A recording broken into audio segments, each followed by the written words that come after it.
Muito tem se falado que com a reforma administrativa vai haver uma modernização do serviço público. Mas será que é isso mesmo? Vou gravar esse vídeo aqui lhe mostrando. São vários pontos a ser trabalhado nessa reforma administrativa.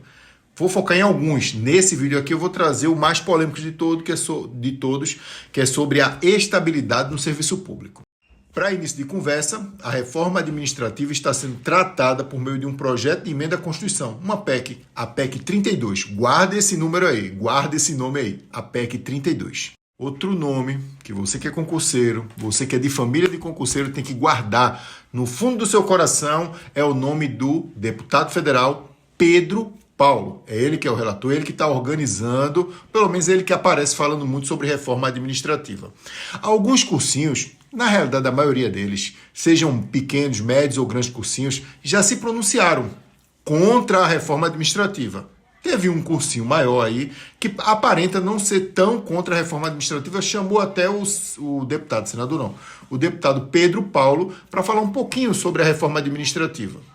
Mas vamos lá, vamos falar do que eu me propus aqui a falar para vocês, que é um dos pontos mais polêmicos dentro da reforma administrativa, que é o da estabilidade do serviço público. Se você já estuda para concurso público pelo menos há uns 3 meses, sabe que todo servidor efetivo, depois de 3 anos, chamado de estágio probatório, se torna estável no serviço público. Rafael, mas o que é ser estável no serviço público? É a possibilidade que você tem, é a prerrogativa que você tem de não ser mandado embora em grossas linhas. Tem outras características, né? Mas é a possibilidade, é a característica que lhe dá no serviço público a estabilidade de você não ser mandado embora se por qualquer motivo. Né? Tem que ter um processo administrativo. Não é que o servidor público não possa ser mandado embora, óbvio que pode, mas tem que ter o devido processo legal, o devido processo administrativo. Não é os denominados cargos ad inunto, livre nomeação e livre exoneração. Quando você faz concurso público, você faz para ser efetivo no serviço público. Hoje, a estabilidade está prevista no artigo 41 da Constituição Federal, que vai dizer que os servidores públicos, municipais, estaduais e federais são estáveis no cargo em que exerce após 3 anos de efetivo exercício no serviço público. Mas, porém, meu amigo, isso está para mudar. Pelo menos é o que eu enxergo dentro da reforma administrativa. É muito bonitinho o deputado Pedro Paulo chegar lá que não vai mudar nada, aquele sorriso de carioca de canto a canto, dizendo que não vai mudar nada, que só vai melhorar, que só vai inovar, que só vai modernizar, mas na realidade não funciona bem assim não. Eu separei aqui para vocês 5 pontos interessantes que a gente extrai da PEC 32. Veja só, vou ler aqui para você. Primeiro ponto, vínculo de experiência como etapa do concurso público. Eu trouxe aqui para vocês 5 pontos interessantes e mais críticos dentro dessa nova forma de estabilidade que o relator traz na PEC 32. Vejam só, ponto 1, eu até escrevi aqui para deixar bem organizadinho para vocês. Vínculo de experiência como etapa do concurso. Você vai fazer o concurso público, vai ser aprovado no concurso público, mas vai passar por um vínculo de experiência dentro da administração pública. Segundo ponto, seria um ponto bem polêmico aqui, que é o vínculo por prazo determinado. Você teria estabilidade por 10 anos no serviço público. Depois disso, você não teria mais estabilidade? Ficou confuso. O próprio presidente da Câmara, Hugo Mota, e se você estiver assistindo esse vídeo, marca seu deputado aqui, o seu senador, né, o senador do seu estado, o deputado do seu estado, para entender aqui, para eles até se defenderem como seria essa reforma administrativa.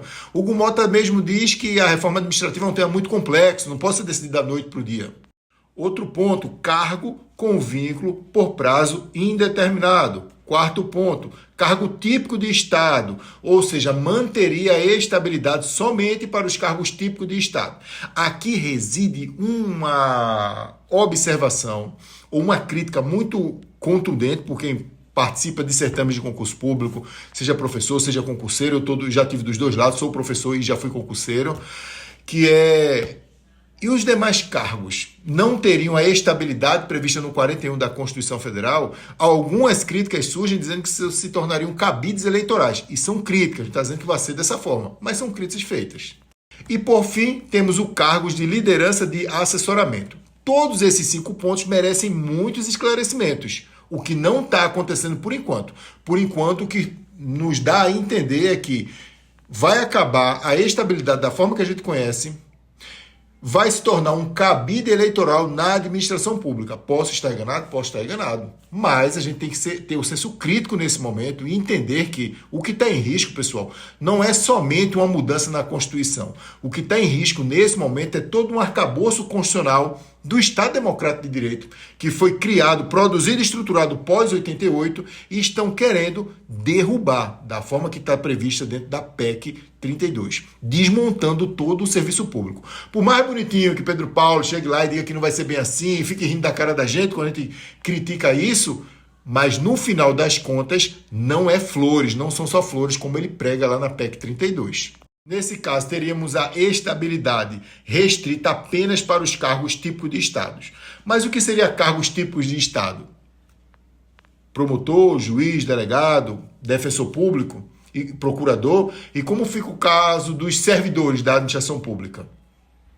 Pedro Paulo, quando a gente fala isso, e no dia que ele estava lá dando uma entrevista no Estratégia Concurso, aí o pessoal falou, mas tem servidores e o direito adquirido dos servidores. Não, mas quem está no cargo vai manter. Óbvio que tem que manter. Já passou por todo o regramento constitucional, por que não vai manter? A nossa preocupação... Pontos polêmicos, veja só. Servidores fora das carreiras típicas perderão a estabilidade, ficando mais vulneráveis a pressões políticas, clientelismos e apadrinhamentos. Os críticos, né? Quem está estudando essa PEC alerta que isso pode comprometer a imparcialidade, a ética e a eficiência. Porque a gente tem que entender que a estabilidade do serviço público não serve só para o servidor dizer assim, eu não posso ser demitido para o resto da vida. Conversa fiada, o servidor público pode ser demitido pro resto, em qualquer momento da sua jornada de serviço público, desde que pratique um crime, desde que pratique uma infração administrativa que lhe enseje a demissão. Isso é plenamente possível. A estabilidade não é um salvo-conduto. Veja, a estabilidade não é uma blindagem. Olha aí, ó. A estabilidade não é uma blindagem que livra o servidor público, os maus servidores públicos, não. De forma nenhuma. E a gente tem que entender que a estabilidade não é um privilégio dos servidores públicos. A estabilidade garante a imparcialidade, a ética, o profissionalismo do servidor público, que vai ficar à mercê de pressões se ela não existir.